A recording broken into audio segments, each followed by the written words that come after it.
ஆதியாகமத்தின் புஸ்தகம் 15ஆம் அதிகாரம் 5வது வசனத்தை வாசியுங்கள். அவர் அவனை வெளியே அழைத்து, வானத்தை அண்ணாந்து பார், நட்சத்திரங்களை எண்ண உன்னாலே கூடுமானால் அவைகளை எண்ணு என்று சொல்லி, பின்பு அவனை நோக்கி, உன் சந்ததி இவ்வண்ணமாய் இருக்கும் என்றார்.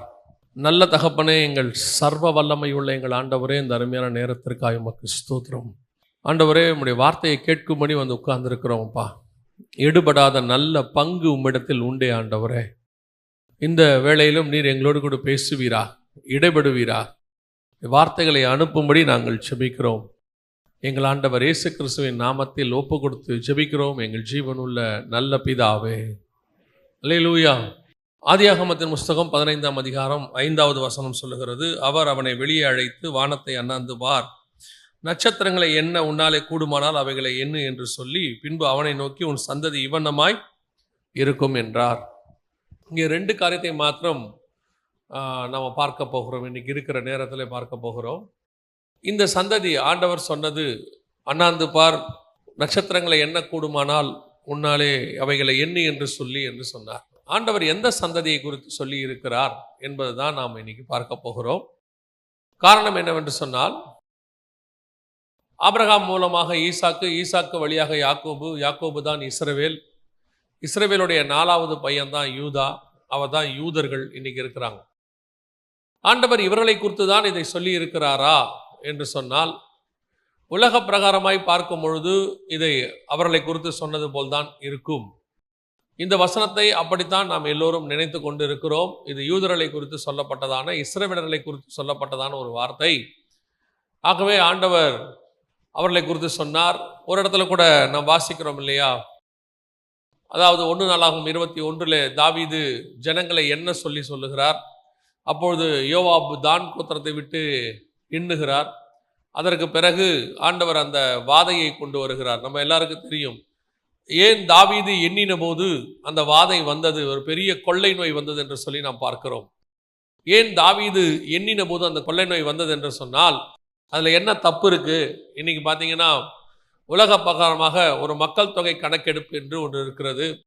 உலகம் முழுக்க மக்கள் தொகை கணக்கெடுப்பு எல்லா நாடும் நடத்துகிறது, எல்லா மாநிலமும் நடத்துகிறது.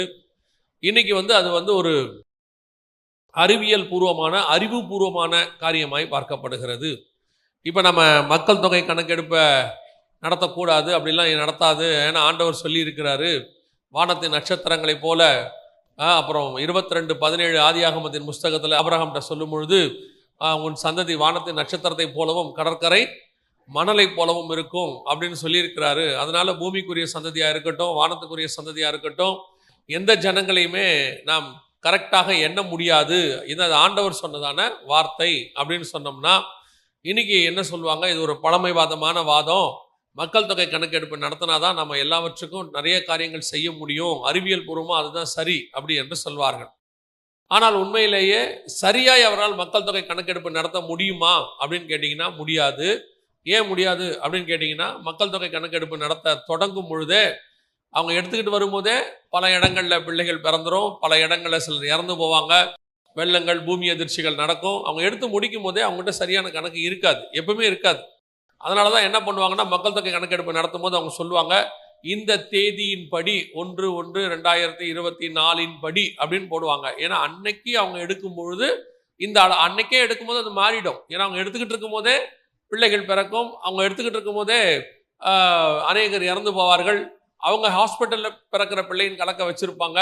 சில நேரத்தில் மலைகளிலே, காடுகளிலே பிள்ளைகள் பிறக்கும், அந்த பிள்ளையெல்லாம் கணக்கில் வராது. ஆனால் கர்த்தர் சொன்னபடி எதையுமே சரியாக என்ன செய்ய முடியாது, என்ன முடியாது. இன்னைக்கு சொல்றக்கூட அப்ராக்சிமேட்லி அவ்வளோதான், பர்ஃபெக்டாக இவ்வளோதான் மக்கள் உலகத்தில் இருக்கிறாங்க அப்படிங்கிறத நாம் கணக்கெடுக்க முடியாது, வாய்ப்பு இல்லை.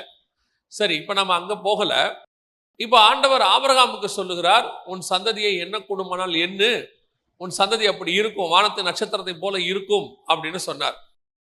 தாவீது எண்ணி பார்க்கிறார் 1 நாளாகமத்தில். அதுவும் கரெக்டாக இருக்கும், வசனம் அழகாக சொல்லும், தாவீதை சாத்தான் ஏவினான் அப்படின்னு ஒரு வார்த்தை இருக்கும். ஏன் சாத்தான் ஏவுறான்னா, கர்த்தர் எப்பொழுது ஒரு காரியத்தை நமக்கு சொல்லுகிறாரோ அதுக்கு ஆப்போசிட்டா செய்ய வைக்கிறது தான் பிசாசுடைய வேலை. ஆண்டவர் பழம் சாப்பிடாத அப்படின்னா சாப்பிட சொல்லுவாங்க, அவ்வளவுதான்.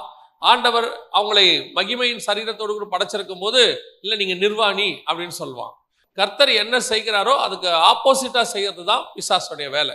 இங்கேயும் அப்படித்தான். ஆண்டவர் உன் சந்ததியை எண்ண முடியாது அப்படின்னு சொன்னா, இப்ப தாவீதை வச்சே என்றான் அவன். சாத்தான் ஏவினான்னு இருக்கு. அப்போ எண்ணி பார்க்கறாங்க, யோவாப் ஒரு சந்ததியை விட்டுட்டு என்றாரு, அதனால சரியான கணக்கு தாவீதுக்கு வராது. ஆனாலும் கர்த்தர் அவனை வாதித்தார், அந்த எருசலேமை வாதித்தார் என்று சொல்லி பார்க்கிறோம்.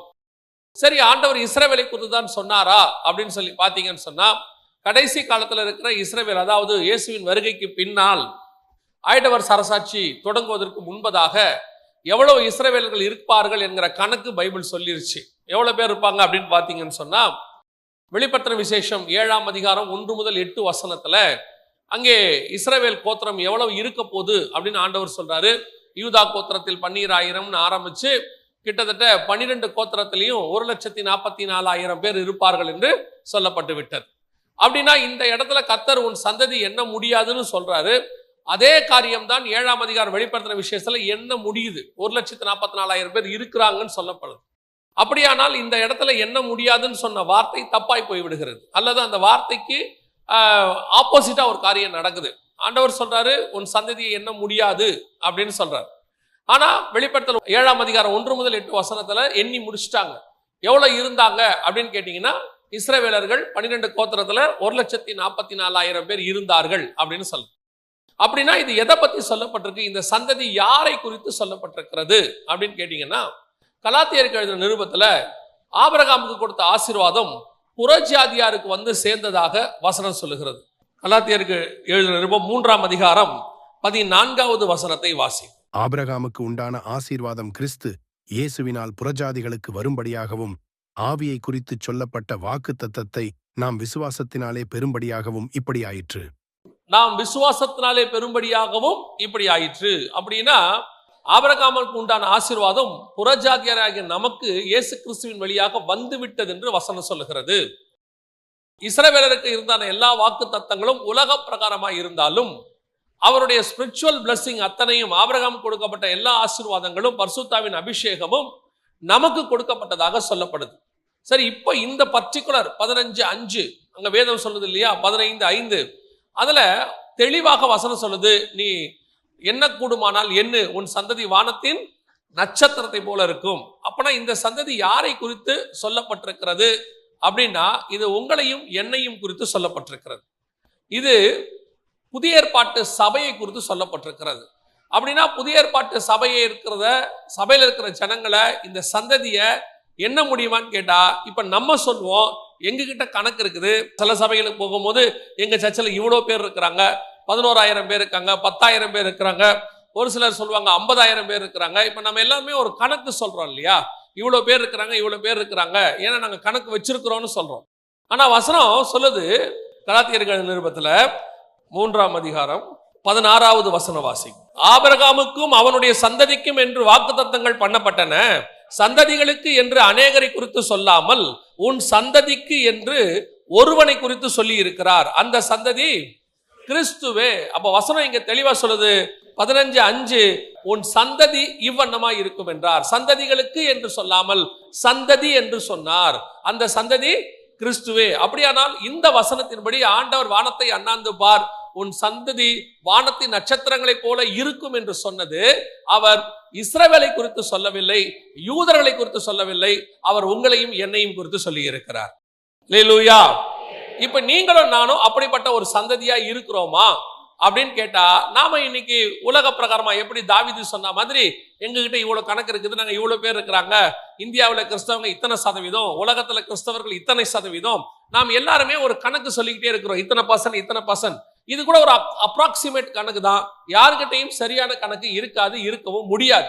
ஏன்னா வசனம் சொல்லிருச்சு உன் சந்ததியை என்ன முடியாது, என்ன முடியாது. வாசிங்க, இவர்கள் குறித்து தான் பரலோகத்திலே சொல்லப்படுகிறது. நீங்க 7ஆம் அதிகாரம் வெளிப்படுத்தின விசேஷம் 1வது வசனத்துல வாசிச்சீங்க இல்லையா, அங்கே இஸ்ரவேலை குறித்து சொல்லப்பட்டது 1,44,000 பேர் கணக்கு வந்துருச்சு.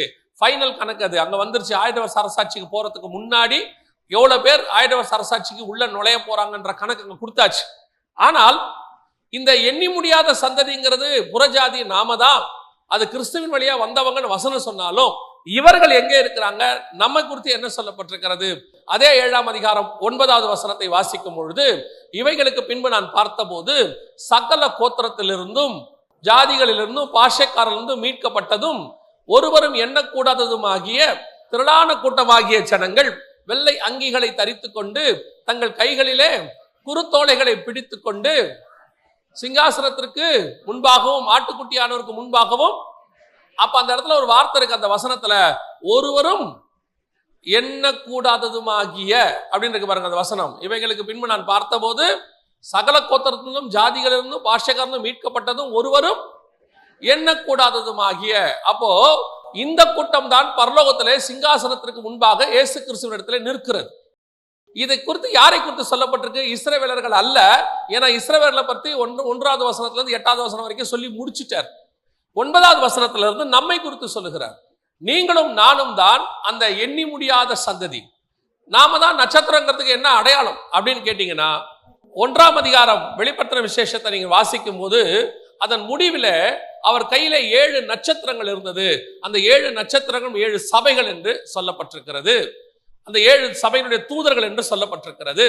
இப்ப நாம கர்த்தருடைய சந்ததியை மாறி இருக்கிறோம், எண்ணி முடியாததாக இருக்கிறோம். ஆனால் ஆபிரகாமுக்கு வாக்குத்தத்தம் பண்ணப்பட்ட இந்த காரியம் அவர் அங்க இருக்கும்போது சொல்லப்பட்டது இஸ்ரவேலர்களுக்கு உண்டானது தான். இஸ்ரவேலர்களுக்கு தான், அவர்கள் வழியாக யூதர்களுக்கு தான் இந்த வாக்குத்தத்தம் வந்தது. ஆனால் அது அப்படியே மாறி உங்க கையிலும் என் கையிலையும் வந்துருச்சு. அவங்களுக்கு கொடுக்கப்பட்டது இப்ப யாருக்கிட்ட வந்துருச்சு? கிறிஸ்து இயேசு கிறிஸ்துவின் வழியாக புறஜாதியாருக்கு வந்துடுச்சு அப்படின்னு சொல்லுது. அப்படியானால் ஏன் அதை அவர்கள் இழந்து போனார்கள்? அதை இழப்பதற்கு என்ன காரணம்? இப்ப ஆண்டவர் ஆபிரகாமுக்கு இதை கொடுப்பதற்கு என்ன காரணம் பார்க்கணும். முதல் அதை பார்த்தாதான் இதை ஏன் இழந்துட்டாங்க நமக்கு தெரியும். இந்த ஆசீர்வாதத்தை ஆபிரகாம் சுதந்திரிக்கிறதுக்கு மிக முக்கியமாக அவர் சொன்ன ஒரு காரியம் என்ன அப்படின்னு பாத்தீங்கன்னா, வாசிங்க ஆதியாகமத்தின் புஸ்தகம் 12ஆம் அதிகாரம் 1வது வசனம் வாசிங்க. கர்த்தர் ஆபிராமை நோக்கி, நீ உன் தேசத்தையும் உன் இனத்தையும் உன் தகப்பனுடைய வீட்டையும் விட்டு புறப்பட்டு நான் உனக்கு காண்பிக்கும் தேசத்துக்கு போ. நான் உனக்கு காண்பிக்கும் தேசத்திற்கு 4வது வசனம். கர்த்தர் ஆபிராமுக்கு சொன்னபடியே அவன் புறப்பட்டு போனான். நல்ல தெளிவா இருக்கு. கர்த்தர் ஒரு ஆசீர்வாதத்தை கொடுப்பதற்கு முன்பதாக அவர்களுக்கு ஒரு கட்டளையை நியமிக்கிறார். இந்த கடைசி காலத்துல ஆசீர்வாதத்தை மாத்திரம் எடுத்துக்கிற சந்ததி தான் நீங்களும் நானும். வாக்கு தத்தம்ங்கிற பேர்ல ஆசீர்வாதமான வசனங்களை மட்டும்தான் மாற்றி வச்சிருப்போம், வேற எதையுமே நாம மாட்ட மாட்டோம். நம்மை பொறுத்த வரைக்கும் சிலர்லாம் பாத்தீங்கன்னா அந்த வாக்கு தத்த வசனத்தை முன்னாடியும் விட்டுருவாங்க, பின்னாடியும் விட்டுருவாங்க, அதை மட்டும் எடுத்துப்பாங்க. நானே உன் பரிகார கர்த்தர்னு. அதோட அர்த்தம் என்னன்னா, அந்த நானே உன் பரிகாரிய கர்த்தருக்கு முன்னாடி இன்னொரு 4 லைன் இருக்கு. அந்த 4 லைனை விட்டுட்டு பரிகாரிய கர்த்தரை எடுத்துக்கிட்டாங்க இவங்க. அந்த 4 லைன் என்ன சொல்லுது? நீ என் கற்பனைகளையும் என் நியமங்களையும் நான் உனக்கு சொன்னவைகளையும் கை கொண்டால் எகிப்தியரின் மேல் வந்த வாதையை உன்மேல் வர பண்ணேன், நானே உன் பரிகாரியாகிய கர்த்தர். கற்பனையை விட்டாச்சு, கை கொள்றதை விட்டாச்சு, நியமங்களை விட்டாச்சு. ஆனா பரிகாரியாகிய கர்த்தராக இருக்கணும், ஆசீர்வாதம் மட்டும் இருக்கணும். உங்களுக்கு ஏத்த மாதிரி கடைசி காலத்தில் அவர்கள் தங்களுடைய சுய இச்சைகளுக்கு ஏற்ற மாதிரி போதகர்களை தெரிந்து கொள்வார்கள் இருக்கு. இப்ப இவங்க எல்லாம் என்ன பண்றாங்க? உங்களுக்கு ஏத்த மாதிரியே தான் பிரசங்கம். நீங்கள் கவலைப்படாதீர்கள், எப்படி இருந்தாலும் கர்த்தர் உங்களை ஆசீர்வதிப்பார். எங்க இருக்கு அப்படி? அங்க எப்படி இருக்கு? நீங்க வட்டிக்கு விடுவீங்க, ஆனா ஆசீர்வதிப்பார். நீங்க கள்ளத்தராசு பண்ணுவீங்க, கர்த்தர் உங்களை ஆசீர்வதிப்பார். அக்கா தங்கச்சை ஏமாத்தி கேஸ் போட்டு இடம் வாங்குவீங்க, கர்த்தர் உங்களை ஆசீர்வதிப்பார். யாருக்கும் தெரியாம கெட்ட வார்த்தை பேசுவீங்க, கர்த்தர் உங்களை ஆசீர்வதிப்பார். ஊர் உலகத்துல புறஜாதியார் செய்யாதது கூட நீங்க செய்வீங்க, கர்த்தர் உங்களை ஆசீர்வதிப்பார். எப்படி ஆசீர்வதிப்பார்? இது என்ன கான்செப்ட்னே தெரியல. நீங்கள் வாக்கு தத்தத்தை வாங்குவதற்கு என்று சில நடைமுறைகளை கர்த்தர் வச்சிருக்கிறார், சில கட்டளைகளை வச்சிருக்கிறாரு. அதை செஞ்சாதான் முடியும். இப்ப இந்த வாக்கு தத்தத்தை சுதந்திரிக்கிறதுக்கு ஆபிரகாமுக்கு கர்த்தர் சொன்னது என்ன? முதல்ல நான் உனக்கு காண்பிக்கும் தேசத்துக்கு போ. வசனம் சொல்லுது, 4வது வசனம், ஆபிரகாம் கர்த்தர் சொன்னபடியே கானான் தேசத்துக்கு போய் சேர்ந்தான் இருக்கு, புறப்பட்டு போனான். கீழே நீங்க 5வது வசனத்தை வாசிச்சு பாருங்க. அவர்கள் கானான் தேசத்துக்கு புறப்பட்டு போய் கானான் தேசத்தில் கர்த்தர் சொன்ன முதல்ல இடத்துக்கு போங்க. அவர் என்ன சொல்றாரோ ஃபர்ஸ்ட் அதற்கு கீழ்ப்படியணும். அவர் செய்ய சொன்னதை செய்யணும். அவர் ஒரு இடத்தை காண்பிக்கிறார்னா அங்க போகணும். அதான் ரொம்ப இம்பார்ட்டன்ட். அந்த பைபிளை பொறுத்த வரைக்கும் ஒரு ஆசீர்வாதத்தை கர்த்தர் கொடுப்பதுக்கு அவர் உங்களை உட்கார சொல்லுகிற இடம், அதாவது அவர் உங்களை போக சொல்ற இடம் வெரி பர்ஃபெக்ட், ரொம்ப முக்கியம். நீங்க இந்த இடத்தை ரொம்ப நம்ம கான்சன்ட்ரேட் பண்ண மாட்டோம். நம்மளை பொறுத்த வரைக்கும் கர்த்தர் எங்க இருந்தாலும் ஆசீர்வதிப்பார், கர்த்தர் எங்க இருந்தாலும் ஆசீர்வதிப்பாரு. ஆனா எங்க இருக்கணும்னு அவர் சொல்லுவாரு, அங்கிருந்து ஆசீர்வதிப்பார். இப்ப பரிசுத்தாவின் அபிஷேகம் எங்க வேணாலும் கிடைக்கும் தானே, எங்க முழங்கால் போட்டு ஜெபம் பண்ணாலும் கிடைக்கும் தானே. இப்ப யாரும் இல்லைன்னு சொல்லல. ஆனால் பரிசுத்தாவி உள்ளே வருவதற்கு ஆண்டவர் தெளிவா சொன்னாரு, பரிசுத்தாவி உங்களிடத்தில் வருகிற வரைக்கும் எங்கே காத்திருங்கள், எருசலேமிலே போய் காத்திருங்கள். ஏன் எருசலேம்ல காத்திருக்க சொல்லணும்? நீங்க புறப்பட்டு ஆளாளுக்கு நாலா பக்கமும் போங்க, நான் போற இடத்துக்கு பரிசுத்தாவியை அனுப்பி வைக்கிறேன்னு சொல்லலாம் இல்ல. சில ஆசீர்வாதங்களை பெற்றுக்கொள்வதற்கு கர்த்தர் சொல்லுகிற இடத்தில் இருக்க வேண்டியது அவசியம். யூ மஸ்ட் பீ தேர். ஆனால் இன்னைக்கு கர்த்தர் உங்களுக்கு குறித்த இடத்தில் இருக்கிறீர்களா, சொல்ற காரியத்தை செய்கிறீர்களா, அந்த இடத்துல பர்டிகுலர் பிளேஸ். யோசிச்சு பாருங்க, கர்த்தர் சொன்ன அந்த கானான் தேசத்துக்கு அவன் புறப்பட்டு போனான், கானான் தேசத்துக்கு போய் சேர்ந்தான் இருக்கு. இதே ஆபிரகாம் கிட்ட இன்னொரு பழக்கம் இருந்துச்சு. ஏன்னா அதை உங்களுக்கு மென்ஷன் பண்ணி சொல்றேன்னா, நீங்க 11ஆம் அதிகாரம் ஆதியாகமத்தின் புஸ்தகம் 31வது வசனத்தை வாசிங்க பாப்போம். தன் குமாரனாகிய ஆபிராமையும் ஆரானுடைய குமாரனும் தன் பேரனுமாயிருந்த லோத்தையும் தன் குமாரன் ஆபிராமுடைய மனைவியாகிய தன் மருமகள் சாராயையும் அழைத்து கொண்டு அவர்களுடனே ஊர் என்கிற கல்தேயருடைய பட்டணத்தை விட்டு கானான் தேசத்துக்கு போக புறப்பட்டான். அவர்கள் ஆரான் மட்டும் வந்தபோது அங்கே இருந்து விட்டார்கள். எங்க இருந்துட்டாங்க? போக புறப்பட்டது எங்க? கானானுக்கு. வழியில ஆரான்ல இருந்து விட்டார்கள். அவங்க டெஸ்டினேஷனுக்கு அவங்க போகல. ஆரான் என்பது இன்னொரு இடம். கர்த்தர் போ சொன்ன இடத்துக்கு புறப்பட்டது என்னவோ உண்மைதான். ஆனால் அந்த புறப்பட்ட இடத்துக்கு போய் சேர்ந்தார்களா? அதுக்கு தான் உங்களுக்கு பின்னாடி வாசிச்சேன் 12ஆம் அதிகாரத்துல. ஆபிரகாம் புறப்பட்டு போய் கானான் தேசத்திலே சேர்ந்தான். அந்த முடிவு வரைக்கும் தேவனுடைய சித்தத்தை செய்வது. ஏன்? புறப்பட்ட போது இருந்த விசுவாசம் எங்க? புறப்பட்ட போது இருந்த தேவன் மேல இருந்த பற்று எங்க? அப்ப தேவன் மேல இருந்த பாசம் எங்க? வசனம் சொல்லுது, நீ ஆதியிலே கொண்டிருந்த அன்பை விட்டா என்று உன் பேரில் எனக்கு ஒரு குறை உண்டு. புறப்பட்டவர்கள் அநேகர். எத்தனை போய் சேர்ந்தார்கள் கானானுக்கு? விசுவாசத்தை துவக்கிறவரும் முடிக்கிறவரும். ஆரம்பிக்கணும், முடிக்கணும், கடைசி வரைக்கும் கர்த்தருக்கு உண்மையா இருக்கணும். நடுவில் ஆசீர்வாதம் வந்த உடனே ஒரு கூட்டம் ஆடும் பாருங்க, ஆட்டம். அதுக்கப்புறம் பணம் வந்த உடனே, வீடு வந்த உடனே, கொஞ்சம் ஆசீர்வாதம் வந்த உடனே இவங்க பார்வையே வித்தியாசமா போயிடும். நல்லா கவனிச்சு கொள்ளுங்க. நீங்கள் கர்த்தருக்குள் வளருகிறது என்பது வீட்டில் இல்லை, கர்த்தருக்குள் வளருவது என்பது கடையில் பிசினஸில் இல்லை, கர்த்தருக்குள் வளருவது என்பது பணத்தில் இல்லை, கர்த்தருக்குள் வளருவது என்பது உங்கள் நகையிலோ சரீரத்திலோ இல்லை. கர்த்தருக்குள் வளருவது என்பது ஆவியில. உங்களுக்குள் இருக்கிற ஆவிக்குரிய சுபாவம் வளரணும். நிறைய பேர் நடுவுலயே அவுட்டு, போய் சேரவே இல்லை. பெருமை, அந்த பெருமை ஆரம்பத்துல எந்த பெருமையும் கிடையாது. ஆனா போக போக போக எல்லா பெருமையும் வந்துடும். படிப்பு பெருமை, பசங்க படிச்சுட்டா இவருக்கு பெருமை ஆயிடுது. அங்க சர்ச்சிலேயே நம்ம பையன் தான் நல்லா படிச்சிருக்கான், உங்க பையன் படிச்சது உங்களுக்கு பெருமை தான், சந்தோஷம் தான். அதை எடுத்துக்கிட்டு அப்படியே அடுத்தவனை மதிக்கிறது இல்லை. அடுத்தவங்க கிட்ட ஒரு தாழ்மை கிடையாது. கொஞ்சம் வளர்ந்துட்ட உடனே நிறைய கூட்டம் ஆரான்லயே தங்கிடுது. அவங்களுடைய டெஸ்டினேஷனுக்கு போகிறதே இல்லை, நடுவுலையே விட்டு போறாங்க. ஒரு படிப்புல ஒரு பெருமை இருக்குது, ஒரு அந்தஸ்துல பெருமை இருக்குது, ஊர்ல வீடு வாங்கிட்டாங்கன்னா இங்க பெருமை. அப்படி ஒரு பெருமை. கர்த்தர் ஆசீர்வாதத்தை கொடுக்க கொடுக்க இன்னும் மேல போனோம். இதுல ஆவியில மேல போனோம். தாவீதை எடுத்துக்கொள்ளுங்க. அவன் ராஜாவாக மாற மாற மாற மாற அவன் என்ன சொல்லிட்டே வரான் தெரியுமா? நான் தாண்டா இஸ்ரவேலுக்கு ராஜான்னு சொல்ல. அவன் சொல்றான், ஆடுகளுக்கு பின்னால் அலைந்து கொண்டிருந்த என்னை இம்மட்டும் நானும் என் வீட்டாரும் வருவதற்கு நான் எம்மாத்திரம். எத்தனை பேர் வேணா என்ன வேணா சொல்லிட்டான். அவன் சொல்றான், நான் ஒரு ஆடு மேய்க்கிறவன் தான், அதுல எனக்கு எந்த மாற்று கருத்துமே இல்லைங்கிறான். ஒரு நாள் ஆடுகளுக்கு பின்னால் தான் நான் அலைஞ்சுக்கிட்டே இருந்தேன். சில ஆட்களுக்கு பாருங்க, பணம் வந்து ஆஸ்தி சம்பாத்தியம் வந்த உடனே அவங்களுடைய பழைய நிலைமையை சொல்றதுக்கு அவங்களுக்கு என்ன இருக்குது? கொஞ்சம் கூச்சமா இருக்கு. எத்தனையோ உலக பிரகாரம் ஆட்களை போய் பாருங்க, நடிகர்கள் பாருங்க, அரசியல்வாதி பாருங்க, அவன் தாழ்மையா பேசுறான். இங்க பாருங்க, கேட்டு பாருங்க, ஒரு படிப்பு படிச்சுட்டா, ஒரு வீடு வாங்கிட்டா, கொஞ்சம் சொத்து வந்துட்டா, ஒரே பெருமை. எல்லா பெருமையும் இருக்கு. படிப்பு பெருமை இருக்கு, அந்தஸ்து பெருமை இருக்கு, ஆஸ்தி பெருமை இருக்கு, ஜாதி பெருமை இருக்கு. ஒரு காலத்துல எந்த ஜாதினே பார்க்காம தான் கர்த்தர் ரட்சித்தார். அதுதான் இருந்துச்சு, தாழ்மை இருந்துச்சு. கொஞ்சம் பணம் வந்து எல்லாம் வந்த உடனே அந்த பெருமையை தலைக்கு மேல வந்துடுது. நல்லா தெரிஞ்சுக்கொள்ளுங்க, ஓட்டம் நடுவுல முடிஞ்சிருச்சு, கதை தொலைஞ்சிச்சு. முடிவு பரியந்தம் நிலை நிற்கிறவனே ரட்சிக்கப்படுவான்னு வசனம் சொல்லுது. ஆபிரகாம் புறப்பட்டவன் கானானுக்கு போய் சேர்ந்தான். ஒரு காலத்துல நடுவுல நின்னவன் தான் அவனும். ஆரானில இருந்து விட்டார்கள். கர்த்தர் இப்ப சொல்றாரு, புறப்பட்டு போ, நான் காண்பிக்கும் தேசத்துக்கு. நீ பாதியில உட்காராத. ஏன் தெரியுமா? இங்க உட்கார்ந்துருக்கீங்களே, இந்த நான் சொல்றது சர்ச்சுக்குள்ள இல்ல, இந்த உலகத்துல எது மேல நீங்க உட்கார்ந்தாலும், படிப்பு மேல உட்கார்ந்தாலும், அந்தஸ்து மேல உட்கார்ந்தாலும், அல்லது வேற எது மேல உட்கார்ந்தாலும், இது நிரந்தரமானது இல்லை. ஒரு நாள் அது போய்விடும். ஒரு நாள் அந்த கதை முடிஞ்சிடும். அவ்வளவுதான், இது பினிஷ். அது உங்களுக்கு நல்லாவும் தெரியும். 70 பலத்தின் மிகுதினால் 80. இப்ப அதுவும் இல்லை, கொரோனாக்கு அப்புறம் அதுவும் குறைஞ்சு போச்சு. எதுவும் கன்ஃபார்ம் இல்லை. 40 45க்கு மேல நம்ம கொஞ்சம் வெயிட் பண்ண வேண்டிய நாளுக்கு வந்துட்டோம். இப்பெல்லாம் 45க்கு மேலே சடன் அட்டாக் வந்தா கார்டியாக் அரெஸ்ட்ங்கிற என்னென்னவோ சொல்றாங்க. அதனால நாம் முடிவு பரியந்தம் ஓடுறது கர்த்தருடைய கரத்தில் தான் இருக்கிறது. அல்லேலூயா. கடைசியாய் 15ஆம் அதிகாரத்தில் ஆண்டவர் அவனை பார்த்து ஒரு ஆசீர்வாதம் சொன்னார் இல்ல, அந்த ஆசீர்வாதம் ரொம்ப முக்கியம். அதுதான் நம்ம ஆரம்பிச்சோம். 15:5 வாசிங்க பார்ப்போம். அவர் அவனை வெளியே அழைத்து வானத்தை அண்ணாந்து பார், நட்சத்திரங்களை எண்ண உன்னாலே கூடுமானால் அவைகளை எண்ணு என்று சொல்லி, பின்பு அவனை நோக்கி உன் சந்ததி இவண்ணமாய் இருக்கும் என்றார். அதே வசனத்துக்கு ஒத்த வசனம் திருப்பி ஆபிரகாம்கிட்ட சொல்றாரு. வாசிங்க 22:17 வாசிங்க. நான் உன்னை ஆசீர்வதிக்கவே ஆசீர்வதித்து உன் சந்ததியை வானத்து நட்சத்திரங்களைப் போலவும் கடற்கரை மணலைப் போலவும் பெருகவே பெருகப் பண்ணுவேன் என்றும் உன் சந்ததியார் தங்கள் சத்துருக்களின் வாசல்களை சுதந்தரித்துக் கொள்ளுவார்கள் என்றும். இதே காரியத்தை 15 சொன்னவர் 22 சொல்றார். 15 சொல்லும் போது அவன் கானானுக்கு வந்து சேர்ந்தான்.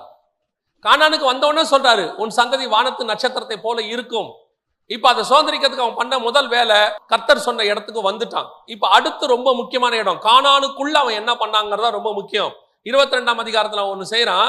வாசிங்க 22ஆம் அதிகாரம் 3வது வசனத்தை வாசிங்க.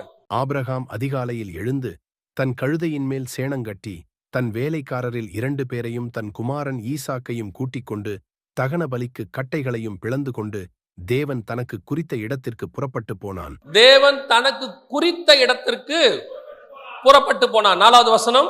3ஆம் நாளில் ஆபிரகாம் தன் கண்களை ஏறெடுத்து பார்த்து தூரத்திலே அந்த இடத்தை கண்டான். அந்த இடத்தை கண்டான். 9வது வசனம். தேவன் அவனுக்கு சொல்லியிருந்த இடத்துக்கு வந்தார்கள். அதான் ரொம்ப இம்பார்ட்டன்ட். திருப்பி சொன்ன பாருங்க, திருப்பி திருப்பி கர்த்தர் ஒரு பர்டிகுலர் பிளேஸ நியமிக்கிறார். Particular place. கானானுக்கு போன்னு சொன்னாரு, வந்துட்டான்.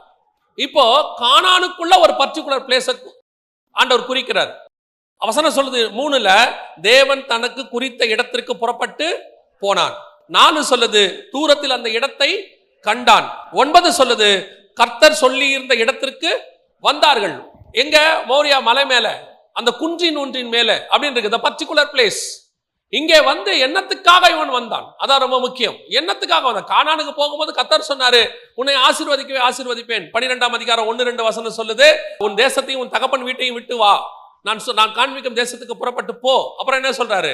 நான் உன்னை ஆசீர்வதிக்கவே ஆசீர்வதித்து உன்னை பெருகவே. இப்போ போறதுக்கு ஈஸி. இப்போ போறதுக்கு ஈஸி. ஏன்? கர்த்தர் ஆசீர்வதிக்க போறார். ஆசீர்வதிக்கிறதுனால இப்ப ஆண்டவர் சொல்றாரு, நான் காண்பிக்கிற கானான் தேசத்துக்கு போ. ஆபிரகாம் புறப்பட்டாரு. ஏன்? ஆசீர்வாதத்தை சுதந்திரிப்பது. நம்ம எல்லாருமே அப்படிப்பட்டவங்க தான். ஒரு ஆசீர்வாதம் அப்படின்னு சொன்னா நீங்க எல்லாம் உடனே புறப்பட்டு வந்துருவீங்க. வருவீங்களா மாட்டீங்களா? நம்ம ஆசீர்வாதம் சொன்னா கண்டிப்பா என்ன செய்ய போறோம்? வரத்தான் போறோம். அதுல எந்த மாற்று கருத்தும் இல்லை. ஆனா இப்ப கர்த்தர் சொல்றாரு, நான் கானான்ல ஒரு இடம் வச்சிருக்கேன், அந்த இடத்துக்கு போ. அது மலைக்கு மேல இருக்கு, அங்க ஒரு குன்றுல இருக்கு. சரி ஆண்டவரே. அதுவும் பாருங்க, அந்த 22ஆம் அதிகாரம் ஆதியாகமத்தின் புஸ்தகம் 3வது வசனம் வாசிங்க. கர்த்தர் சொன்னவன எப்படி புறப்பட்டான்? ஏர்லி மார்னிங், ஒரு 4-5 மணிக்கெல்லாம். கர்த்தர் முந்தின நாள் சொல்றாரு, அவன் காலைல 5 மணிக்கெல்லாம் கிளம்பிட்டான். அப்படின்னா என்ன அர்த்தம்? முழு இன்ட்ரெஸ்டோட கிளம்புறான். ஆனா எதுக்கு போக சொன்னாரு? அதான் ரொம்ப முக்கியம். எதுக்கு போக சொன்னாரு? ஆசீர்வதிக்கிறதுக்கு போக சொல்லல. சொல்றாரு ஆண்டவர், இப்போ உங்ககிட்ட இருக்கிற தி பெஸ்ட்டை எனக்கு கொடு, அதை கொடுக்கறதுக்கு புறப்பட்டு போங்கிறார். வாங்கறதுக்கு புறப்பட்டு போன ஆபிரகாம் கொடுக்கறதுக்கு புறப்பட்ட போது எப்படி புறப்பட்டான்? அதான் முக்கியம். இன்னைக்கு ஆண்டவர்கிட்ட ஆசீர்வாதத்தை வாங்கறதுக்கு நம்மள எப்படி இருக்கிறோம்? ரெடியா இருக்கிறோம். எத்தனை பேர் திருப்பி தருவோம் பிள்ளைக்கு? இன்னைக்கு நான் சொல்ற பிள்ளைங்கிறது ஒரு உதாரணம். கர்த்தர்கிட்ட இருந்து ஆசீர்வாதத்தை வாங்குவதற்கு எனக்கு இருக்கிற அந்த வேகம், அதுக்கான ஒரு பிரதிஷ்டை, அதற்கான ஒரு ஜெபம், அதற்கான ஒரு தியாகம் எவ்வளவு இருக்கு, சாக்ரிஃபைஸ் இருக்கு. ஆனால் திருப்பி கர்த்தருக்கு கொடுப்பதற்கு இருக்குதா? கர்த்தர் 1000 மடங்கு ஆசீர்வதிக்கணும்னு கேட்கறீங்க தானே? உபாகம் 1:11 வீட்டுல எல்லாம் மாட்டி வச்சிருக்கீங்க. எத்தனை பேர் திருப்பி 1000 மடங்கு கொடுக்க ரெடியா இருக்கீங்க? அது முடியாது. 10ல் 1 தான் முடியும். ஏன்? ஆண்டவர் 10ல் 1 தான் தர சொன்னாரு. ஆனா அவரு 1000 கொடுக்கணும். ஆனா நம்ம திருப்பி எவ்வளவு தருவோம்? 10ல் 1 தான் தருவோம். இல்ல இன்னொரு வசனம் இருக்குதே, எல்லாவற்றையும் வித்து ஆண்டவர் கொடுக்க சொல்ற, அது புதிய ஏற்பாட்டுல எங்க இருக்கு? எனக்கு தெரியலையே, இருக்கான்னு கேட்கிறாங்க. ஏன்? எனக்கு பழைய ஏற்பாட்டுல இது மட்டும் தான் ஞாபகத்துல இருக்குது. எது? 1000 மடங்கு தருவார். வாங்கறதுக்கு ரெடி. ஆண்டவர்கிட்ட ஆசீர்வாதத்தை வாங்குறதுக்கு ரெடி. பிள்ளையோ உலக பிரகாரம் ஆசீர்வாதமோ. ஆனால் ஆபிரகாம் வாங்குவதை பார்க்கிலும் கொடுப்பது. அவன் பாருங்க, வாங்கும் போது காத்திருந்தவன் கொடுக்கறதுக்கு மறுநாள் காலையில எந்திரிச்சிட்டான். ஆண்டவர்கிட்ட பிள்ளைய வாங்கறதுக்கு 25 வருஷம் வெயிட் பண்ணான், 100 வயசு வரைக்கும். ஆனா திருப்பி கேட்கும் போது மறுநாள் அதிகாலையில், ஏர்லி மார்னிங். என்னதான் சாராள்கிட்ட சொன்னானா சொல்லலையா ஒன்னும் தெரியல, காலையில ஏர்லி மார்னிங் கிளம்பிட்டான். எத்தனை பேர் இதுதான் பைபிள் சொல்றது, உற்சாகமாய் கொடுக்கிறவன் இடத்தில். இந்த உற்சாகமா கொடுக்கிறோமா ஆண்டவருக்கு? ஆண்டவர் சொல்றாரு, உன் சந்ததி வானத்தின் நட்சத்திரத்தை போல இருக்கும். ஏன் இருக்கும்? உனக்கு உண்டான அந்த ஒன்ன நீ எனக்கு கொடுத்தவர், அதுவும் முழு இருதயத்தோட கொடுத்தவர், காலையிலேயே நான் சொன்ன இடத்துக்கு வந்து கொடுத்தவர். எத்தனை பேர் அப்படி செய்வோம்? ஆபிரகாம் ஆஃபரிங்க வந்து வாங்கிக்க சொல்லல, அவன் போய் கொடுத்தான். அதுதான் அந்த ஆசீர்வாதத்தை கர்த்தர் சொல்றாரு, உன் சந்ததி வானத்தின் நட்சத்திரத்தை போல இருக்கு. எத்தனை பேர் கர்த்தருக்கு கொடுக்கறதுக்கு? நான் திருப்பியும் சொல்றேன், I'm not talking about இந்த ஆஃபரிங்கை பத்தி பேசல, நான் காசு பணத்தை பத்தியே பேசல. எத்தனை பேர், நான் இப்ப நேரடியாவே சொல்றேன், எத்தனை பேர் உங்க பிள்ளைகளை ஊழியத்துக்கு தருவீங்க? கர்த்தர் தானே பிள்ளையை கொடுத்தாரு. எத்தனை பேர் பிள்ளையை திருப்பி ஊழியத்துக்கு தருவீங்க? பையனை வளர்க்கும் போது கர்த்தருக்குன்னு வளர்க்கணும், கர்த்தருக்கு கொடுக்கறதுக்கு வளர்க்கணும். இன்னைக்கு நாம வாங்கறதுக்கு ரெடி, கர்த்தருக்கு கொடுக்கறதுக்கு ரெடி இல்ல. இவங்க என்ன செய்வாங்க? வேர்ல்ட்லி கவர்மெண்ட் தெரியுமா? உலகத்து வேலைக்கு போனீங்கன்னா அவன் ஒரு சம்பளம் ஃபிக்ஸ் பண்ணுவான், அந்த சம்பளத்துக்கு உங்க வாழ்க்கையை நீங்க அமைச்சுக்கணும். ஆனா ஹெவன்லி கவர்மெண்ட் உங்க வாழ்க்கைக்கு என்ன தேவையோ அதை ஃபிக்ஸ் பண்ணி கொடுக்கும். ஊழியக்காரன்னா அவ்வளோ கேவலம். இப்ப ஒரு பொண்ணுக்கு மாப்பிள்ள சொன்னாங்க, பார்த்த உடனே அவர் ஒரு ஊழியத்தில் இருக்கிறாருன்னு அந்த அம்மா சொல்றாங்க, நல்லதுதான் பாஸ்டர், ஒரு நல்ல பையனா இருந்தா சொல்லுங்க. வேற ஏதாவது ஒரு, ஏன் இவன் என்ன கெட்ட பையனா? கெட்ட பையன் இல்ல. அவங்கள பொறுத்த வரைக்கும் மாசம் 1.5 லட்சம் சம்பளம் வந்துச்சுன்னா நல்ல பையன். ஏன்னா லைஃப் சேஃப். மாசம் 1.5 லட்சம் வரும்னு நம்பாதிய. 50,000 பேரை வேலையை விட்டு தூக்கிட்டான் பெரிய பெரிய கம்பெனிக்காரன். எத்தனையோ கம்பெனி வேலை இல்லாம சுத்தி தெரியுது. இப்பவும் சொல்றேன், கர்த்தர் கரத்தில் விழுவோமாகில் கர்த்தர் பாதுகாத்துக் கொள்ள வல்லமை உள்ளவராக இருக்கிறார். கர்த்தருக்கு கொடுக்கறதுல அவ்வளவு வாஞ்சியா இருக்கணும். நான் திருப்பியும் சொல்றேன், உங்க பிள்ளைகளை, உங்களை, நீங்க உங்களை ஆண்டவருக்கு எவ்வளவு கேள. சர்வாங்க தகன பலின்னு இருக்குல்ல, புதிய ஏற்பாட்டுல இருக்கு. நம்மை ஜீவாதார பலியாய் கொடுப்பதே புத்தியுள்ள ஆராதனைன்னு இருக்க. இன்னைக்கு நாம நம்மளை கொடுக்க ரெடியா இல்ல. தேவனிடத்துல வாங்குற அளவுக்கு இருக்கிற இன்ட்ரெஸ்ட் தேவனுக்கு கொடுக்கறதுல இல்ல. ஓய் ஆண்டவர் சமூகத்துல ஒப்படைக்கணும். அவன் தன் ஒரே பேரான குமாரனை, நேசகுமாரனை, ஏக சுதனை, வசனம் சொல்லுது, அவன் கொண்டு போய் கொடுத்தான். இப்ப கர்த்தர் சொல்றாரு, அவனை எனக்கு தந்த இல்ல, ஒன்னே ஒண்ணுதானே கொடுத்த, இப்ப நான் திருப்பி தருவேன் உனக்கு, ஆனா அதை உன்னால எண்ணவே முடியாது என்று சொல்லுகிற வசனம் சொல்லுது. அப்பதான் ஆண்டவர் அதை சொல்றாரு 22:17, உன் சந்ததி வானத்தின் நட்சத்திரத்தை போலவும் கடற்கரை மணல். எப்ப சொல்றாரு? நான் கேட்ட உனக்குன்னு இருந்த ஒண்ணு நீ எனக்கு கொடுத்தல்ல, இப்ப நான் திருப்பி தருவேன் பாரு, அது எப்படி இருக்குமா? நீ என்ன கூடாததாக இருக்கும். கடைசியாய் சொல்லி முடிக்கிறேன். பிதாவாகிய தேவன் தம்முடைய ஒரே பேரான குமாரனை தந்தருளினார். ஒரே ஒருத்தரை கொடுத்தாரு. இன்னைக்கு அவருக்கு எண்ண முடியாத திரளான கூட்டமாகிய ஜனங்கள் வெள்ளை அங்கிகளை தரித்துக் கொண்டு சிங்காசனத்திற்கு முன்பாக நிற்பதற்கு ரெடி ஆயிடுச்சு. அவர் கொடுத்தது ஒரே குமாரன், திருப்பி பெற்றுக்கொண்டது எண்ணி முடியாத கூட்டம். ஆபிரகாம் கொடுத்தது ஒரே நேசகுமாரன், திருப்பி பெற்றுக்கொண்டது எண்ண முடியாத வானத்தின் நட்சத்திரமும் கடற்கரை மணலும். அதே தேவன் தான் உங்களுக்கு சொல்றாரு, அவர் எங்க போக சொல்றாரோ, எங்க நிக்க சொல்றாரோ, என்ன கொடுக்க சொல்றாரோ அந்த இடத்துக்கு போங்க, அங்க நில்லுங்க, அதை கொடுங்க. 1000 மடங்கு அல்ல, எண்ணி முடியாத அளவுக்கு கர்த்தர் திருப்பி கொடுக்க வல்லமை உள்ளவராக இருக்கிறார். அல்லேலூயா. நீங்க வச்சிருக்கிற கொஞ்சத்தை இதெல்லாம் கொடுக்க முடியாது, எங்கிட்ட இருக்கிறது ஒன்னே ஒண்ணு, கண்ணே கண்ணு. ஆண்டவர் சொல்வாரு, கடைசி வரைக்கும் இந்த ஒன்னே ஒண்ணு கண்ணே கண்ணு தான் உன் லைஃப். அந்த ஒன்னே ஒண்ணு கண்ணே கண்ணை எனக்கு கொடுத்து பாரு, திருப்பி நான் கொடுக்கும் போது உன்னால் எண்ணி முடியாததாக இருக்கும். ஆமென். நாம் ஜெபம் பண்ண போகிறோம். எல்லாம் இருக்கிற இடத்துல கண்களை மூடுவோமா? நம்ம அத்தனை பேரும். Thank you Jesus. நன்றி ஆவியானவரே. கோடான கோடி ஸ்தோத்திரங்கள், துதிகளை ஏறெடுக்கிறோம் அப்பா. ஆண்டவரே, நீர் எங்களுடைய கொடுத்த அழைப்பு மேன்மையானது. எங்களுக்கு எத்தனையோ பேருக்கு கிடைக்காத அழைப்பை ஆபிரகாமுக்கு கொடுத்தீங்கப்பா. ஆண்டவரே, அதே போலதான் இந்த உலகத்தில் உள்ளவைகள் எத்தனையோ கோடி ஜனங்கள் இருந்தாலும் அவர்களில நீர் எங்களை தெரிந்து கொண்ட தயவுக்காக உமக்கு நன்றி. எங்களை அழைத்து உள்ளே கொண்டு உட்கார வச்சிருக்கிறீங்க. நீர் அழைத்து கொண்டு வந்ததுக்கு ஒரு முகாந்தரம் இருக்கு. தேவனாகிய கர்த்தர் இவர்களை எண்ணி முடியாத அளவுக்கு ஆசீர்வதிக்க விரும்புகிறீர். அதற்கான குவாலிஃபிகேஷனை, அதற்கான சாக்ரிஃபைஸை நாங்கள் பண்ண கர்த்தர் எங்களுக்கு சொல்லி கொடுங்க. ஆபிரகாம் சொன்ன இடத்திற்கு, சொன்ன தேசத்துக்கு போனான், குறித்த இடத்திற்கு வந்தான். அந்த இடத்துல தங்கிட்ட இருந்த ஒன்னை அவன் மனப்பூர்வமாய் அதிகாலையில் எழும்பி கொண்டு வந்து கொடுத்தான். தேவனாகிய கர்த்தர் அவன் எதிர்பார்க்காத அளவுக்கு எண்ணி முடியாத சந்ததிகளை திருப்பி கொடுத்து ஆசீர்வதித்தீர். அதே போல இங்க இருக்கிற ஒவ்வொருத்தரையும் கர்த்தர் ஆசீர்வதிப்பீராக, இருதயங்களை திறப்பீராக, கர்த்தர் பேசுவீராக, குறைவில்லாதபடி நடத்துவீராக. உடைய மகிமையுள்ள கரத்தில் எங்களை தாழ்த்துகிறோம். எங்கள் ஆண்டவர் இயேசு கிறிஸ்துவின் நாமத்தில் ஒப்பு கொடுத்து ஜெபிக்கிறோம் எங்கள் ஜீவனுள்ள நல்ல பிதாவே.